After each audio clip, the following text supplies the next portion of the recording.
আসসালামু আলাইকুম বন্ধুরা, ধারাবাহিক ক্লাস এইচএসসি শর্ট সাজেশন 2023 তোমাদের স্বাগতম। দেখো, আজকে ইংরেজি প্রথম পত্র পরীক্ষা শেষ হলো। প্রথম পত্রের উপর আমাদের কিছু সাজেশন দেওয়া ছিল। তোমাদের ম্যাক্সিমাম শিক্ষার্থী কিন্তু আমাদের সেই সাজেশন থেকে কমন পড়ছে। সেখানে কিন্তু তোমার কমেন্ট বক্স দেখলেই কিন্তু দেখতে পারবা যে আমাদের সাজেশন থেকে কতটা কমন পড়ছিল। আমরা যখন প্রথম পত্রের সাজেশন দিই তখন কিন্তু আমরা একটা কথা বলছিলাম, দেখো সাজেশন আমরা বিভিন্ন বিষয়ের উপর হিসাব নিকাশ করে সাজেশন দিই, কিন্তু সাজেশন থেকে যে 100% কমন পাবে এটা কিন্তু না। এটা নির্ভর করে স্যারদের উপর এবং সম্পূর্ণ আল্লাহর রহমতের উপর। যেহেতু আল্লাহর রহমত ছিল তার কারণে কিন্তু আমাদের সাজেশন থেকে 85% থেকে নিয়ে 90% কমন পাচ্ছে, যেটা আমি তোমাদের কমেন্ট দেখে আমি বুঝতে পারলাম। এখন দেখো, তোমরা অনেকেই কিন্তু আমার কমেন্ট বক্সে বলছো ভাই দ্বিতীয় পত্রের সাজেশন দেন। তোমরা কমেন্ট বক্সে না বললেও আমি তোমাদের দ্বিতীয় পত্রের সাজেশন দিতাম, কারণ এটা আমার দায়িত্ব। এখন দেখো, আমরা দ্বিতীয় পত্রের সাজেশন নিয়ে আলোচনা করব। তো দেখো, সেকেন্ড পার্টের সাজেশন দিতে হলে আমাদের আগে বুঝতে হবে আমাদের প্রশ্নের প্যাটার্নটা কেমন হয়। আমাদের প্রশ্নের প্যাটার্ন থাকে দুইটা ভাগে ভাগ থাকবে। আমাদের একটা পার্ট হচ্ছে এ পার্ট, অর্থাৎ এটা হচ্ছে গ্রামার পার্ট, আর একটা পার্ট হচ্ছে বি পার্ট, এটা হচ্ছে আমার লিখিত পার্ট। তো আমার গ্রামার পার্টে মার্ক থাকবে 60 এবং দাগ নাম্বার থাকবে 9টা, আর লিখিত অংশে মার্ক থাকবে 40, দাগ নাম্বার থাকবে 3টা। এখন দেখো, আমরা গ্রামার পার্টে একটু আলোচনা করি। দেখো, গ্রামার পার্টে প্রশ্নগুলো, 1 নাম্বার প্রশ্নে আমার থাকবে ফিল ইন দ্য গ্যাপ। এই গ্যাপে কি দিয়ে করতে হবে? আমার প্রিপজিশন দিয়ে করতে হবে এবং এখানে মার্ক থাকবে আমার 5। 2 নম্বরে থাকবে আরেকটা গ্যাপ, এই গ্যাপটা করতে হবে স্পেশাল ইউজেস দিয়ে। দেখো, এটা খুবই সহজ একটা জিনিস, তোমরা ম্যাক্সিমাম শিক্ষার্থী পারো এবং এখানে কিছু ট্রিক্স আছে, তোমরা চাইলে আমি তোমাদের সেই ট্রিক্সটার উপরে ক্লাস দিতে পারি। এবং এখানে মার্ক থাকবে 5। কমপ্লিটিং সেন্টেন্স, এখানে মার্ক হচ্ছে 10। এটাও কিন্তু খুব মজার একটা জিনিস, তোমরা চাইলে এটার উপরেও ক্লাস দিতে পারি। তোমরা যারা নিয়মিত আমাদের ক্লাসগুলো দেখো তারা কিন্তু জানো আমাদের ক্লাসগুলো কতটা হেল্পফুল। দেখো, নতুন যারা আছো তাদের যদি আমাদের ক্লাসগুলো ভালো লেগে থাকে, যদি আমাদের ক্লাসগুলো করে তোমাদের মনে হয় যে না এই ক্লাসগুলো করা যায় বা এই ক্লাসগুলো যারা করতেছে তারা উপকৃত হচ্ছে, সেগুলো তোমরা কমেন্ট বক্স দেখলেই বুঝতে পারবা। তাহলে অবশ্যই তোমরা কি করবা? চ্যানেলটিকে সাবস্ক্রাইব করবা, ভিডিওতে একটি লাইক দিয়ে কমেন্ট করে তোমার বন্ধুদেরকে এই চ্যানেলের ভিডিওগুলো দেখতে অনেক বেশি অনুপ্রেরণা দিবা। কারণ কি, এই চ্যানেলের ভিডিওগুলো তোমাদের অনেক বেশি সাহায্য করবে এবং দেখবা সঠিক তথ্যের মাধ্যমে, শর্টকাট টুলস এবং ট্রিক্সের মাধ্যমে কিন্তু তোমাদের আমরা যথেষ্ট পরিমাণে সাহায্য করে থাকি। তো আমরা দেখো 3 নম্বরে গেল কমপ্লিটিং সেন্টেন্স, 4 নম্বরে আসবে আমার হচ্ছে রাইট ফর্ম অফ ভার্বস, এখান থেকে মার্ক থাকবে 7। তারপর হচ্ছে ন্যারেটিভ স্টাইল বা ন্যারেশন, এটাই মার্ক থাকবে আমার 7। 6 নম্বর আসবে মডিফায়ার্স, এখানে মার্ক থাকবে 5। Sentence connectors 7। সিনোনিম অ্যান্টোনিমস, এখানে মার্ক থাকবে 7। 9 নম্বরে থাকবে পাঞ্চুয়েশন।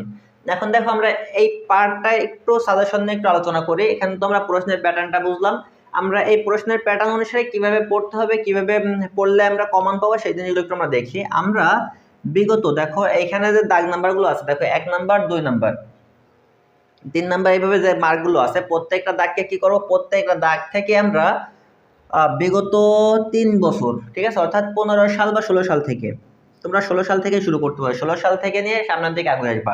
16 সালে যত প্রশ্ন আছে সব প্রশ্ন সলভ করবা। 17 সালে যত প্রশ্ন আছে সেগুলো সব সলভ করবা। 18 সালে যেগুলো আছে সেগুলো সলভ করবা এবং 19 এগুলো সলভ করবা। বিশেষ সম্ভবত করোনার জন্য পরীক্ষা হয়েছিল না, তো এইভাবে তোমরা 16 থেকে করতে করতে উপরের দিকে আসবা। এইভাবে যদি তোমরা প্র্যাকটিস করো তাহলে সেইখান থেকে তোমার আল্লাহর রহমতে 90%-এরও বেশি কমন থাকবে, 90% প্লাস কমন পাওয়ার সম্ভাবনা থাকবে। কিন্তু এখান থেকে আমি আবারও বলি, সাজেশন কিন্তু আমাদের হাতের উপর নির্ভর করে না, এটা সম্পূর্ণ স্যারদের উপর এবং আল্লাহর রহমতের উপর নির্ভর করে। আমরা শুধুমাত্র আশেপাশের অবস্থার উপর নির্ভর করে বা একটু হিসাব নিকাশ করে আমরা সাজেশন দিতে পারি। তো আমি এখান থেকে বলতে পারি না যে আমার সাজেশন থেকে 100% কমন বাঁধবে। তো তোমরা কি করতে পারো? সৃষ্টিকর্তার উপর বিশ্বাস রেখে এবং আশেপাশে আমরা যে ব্যাপারগুলো হিসাব নিকাশ করে সাজেশন দিই সেই ব্যাপারগুলোর উপর বিশ্বাস করে তোমরা সাজেশনটাকে ফলো করতে পারো। যদি কেউ পারো এই 16 সালের বাইরে যে 15 সাল 14 সালে এই প্রশ্নগুলো সলভ করতে পারো। যাই হোক, দেখো আমরা আমাদের মূল আলোচনায় ফিরি। দেখো, এখন আমরা আমাদের বি পার্টে চলে আসি। এখানে মার্কস থাকবে আমার 40, এটা হচ্ছে আমাদের লিখিত পার্ট। এইখানে 10 নম্বর থাকবে ফর্মাল লেটার বা ইমেইল। ফর্মাল লেটার বলতে অ্যাপ্লিকেশনকে বোঝায় বা আবেদনপত্র যেটাকে আমরা চিনি সেটা, এবং ইমেইল বলতে হচ্ছে আমরা ওই যে ইলেকট্রনিক মেইল, এটা তো বোঝো। তোমার এইখানে সব থেকে বেশি সম্ভাবনা আছে ফর্মাল লেটার আসার, অ্যাপ্লিকেশন আসার সম্ভাবনা সব থেকে বেশি।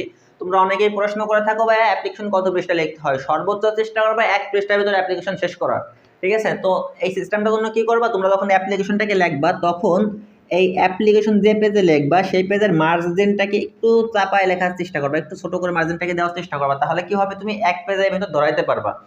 এবং এই অ্যাপ্লিকেশন লেখার সময় যথেষ্ট ছোট ছোট করে লেখার চেষ্টা করবা যাতে তুমি 1 পেজের ভিতর লিখতে পারো। 1 পেজে লিখলে সব থেকে ভালো হয়। এখন দেখো, এই যে অ্যাপ্লিকেশন বা ফর্মাল লেটার, এই ফর্মাল লেটার লেখার জন্য কোন কোন টপিকসগুলো তোমাদের পড়তে হবে সেটা তোমরা স্ক্রিনের পর দেখতে পারতেছো।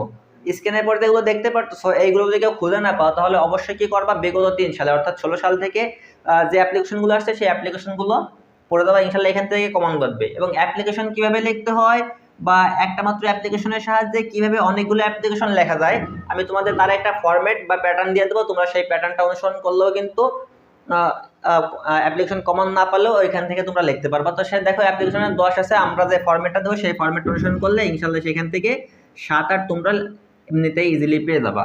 তো আমি এই অ্যাপ্লিকেশনের ফরম্যাট নিয়ে পরবর্তী একটা ক্লাস দেবো। তারপর দেখো আমরা পরবর্তী দাগে চলে আসি 11 দাগ। 11 দাগে আমার থাকবে প্যারাগ্রাফ, 12 দাগেও থাকবে প্যারাগ্রাফ। এখন দেখো প্যারাগ্রাফের ভিতরে দুইটা ভাগ আছে, লিস্টিং এবং ডিসক্রিপশন থাকবে 11 নম্বরে এবং 12 নম্বরে থাকবে কজ এন্ড ইফেক্টস। দেখো এই যে 10 দাগ এবং 11 দাগের যে প্যারাগ্রাফ, এই প্যারাগ্রাফের পর আমার একটা ক্লাস কিন্তু অলরেডি দেওয়া হয়ে গেছে, আমি তোমাদের পরীক্ষার 24 দিন আগে দিয়ে রেখেছিলাম। যারা আমাদের নিয়মিত ভিডিও দেখো তারা কিন্তু জানো। এবং দেখো এই সাজেশনটা তোমরা এখন কই পাবা, এই ভিডিও শেষ হওয়ার পর দেখবা ভিডিও শেষ হইতে হইতে ভিডিও শেষের 4 কোণে একটা বক্সে কিন্তু প্যারাগ্রাফের একটা সাজেশন পাবো, এখানে ক্লিক করলেই কিন্তু তোমরা প্যারাগ্রাফের সাজেশনটা দেখতে পারবা, অথবা আমাদের চ্যানেলে প্রবেশ করেও কিন্তু এই প্যারাগ্রাফের সাজেশনটা দেখতে পারো। আমি কমিউনিটি পোস্টে আজকে এই প্যারাগ্রাফের ভিডিওটা শেয়ার দিয়ে দেবো, আমার এই ভিডিও শেষ হয়ে 4 কোণা বক্স বা এন্ড স্ক্রিন বললাম ওইখানে আমি দিয়ে দেবো, অথবা আমাদের প্লে লিস্টে যেও কিন্তু দেখতে পারো এই ভিডিওটা। এখন দেখো আমাদের এইখান দিয়ে আমাদের কি করতে হবে, এই সময়ের সঠিক ব্যবহার করতে হবে।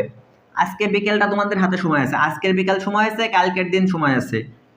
তাহলে দেখো এখানে তোমরা 2টা রাত সময় পাচ্ছ, কিন্তু 2টা রাত এবং একটা দিন সম্পূর্ণভাবে তোমরা সুযোগ পাচ্ছ পরীক্ষার এই প্রস্তুতিটা নেওয়ার জন্য। এখন দেখো এই সময়টাকে কিভাবে ব্যবহার করলে তুমি সঠিকভাবে তোমাদের এই সাজেশনটাকে শেষ করতে পারবা। একটু খেয়াল করে দেখো যে পাঞ্চুয়েশন এটা কিন্তু খুব বেশি কঠিন না। পাঞ্চুয়েশন, সিনোনিম, অ্যান্টোনিমস 1 দাগ এবং 2 দাগ, দেখা যায় 4টা দাগ। তোমার টার্গেট থাকবে আজকে রাত 8টার ভিতরে এইগুলোর প্র্যাকটিস করে ফেলা, ঠিক আছে? আজকে রাতের ভিতরে তোমার এইগুলোকে কি করতে হবে, কমপ্লিট করতে হবে। তারপর দেখো এখানে কমপ্লিটিং সেন্টেন্স, দেখো কমপ্লিটিং সেন্টেন্স এটাকে পরে রাইট ফর্ম আর ভার্বস এটাকে শেষ করতে হবে কালকে দুপুরের আগে। তোমার টার্গেট থাকবে কালকে দুপুরের আগে তোমরা এই দুইটাকে শেষ করবা, ঠিক আছে?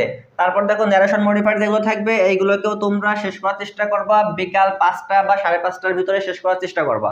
তারপরে এখানে যে লিখিত পার্টগুলো আছে পরীক্ষার আগ পর্যন্ত তোমরা লিখিত পার্টগুলোকে একটু দেখার চেষ্টা করবা, তাহলে দেখবা এখান থেকে হয়ে যাবে। আর একটা জিনিস দেখো, আমাদের যে প্যারাগ্রাফের সাজেশনটা দেওয়া আছে সেই সাজেশনের বাইরে এই যে যদি প্যারাগ্রাফ আসে তাহলে কি করে লিখতে হবে তার উপর আমি তোমাদের 3টা প্যারাগ্রাফের ফরম্যাট দিয়ে দেবো, তোমরা এই সাজেশনের সাথে সেই 3টা ফরম্যাটকে একটু করে নেবা। তাহলে কি হবে, তোমাদের যদি প্যারাগ্রাফ কমন না আসে, যদি প্যারাগ্রাফ কমন না পড়ে তাহলে তোমরা ওই ফরম্যাটটাকে লিখে দিলেও কিন্তু তোমাদের যে প্যারাগ্রাফে 15 ভিতরে ইনশাল্লাহ মিনিমাম তোমরা 10 পাবা।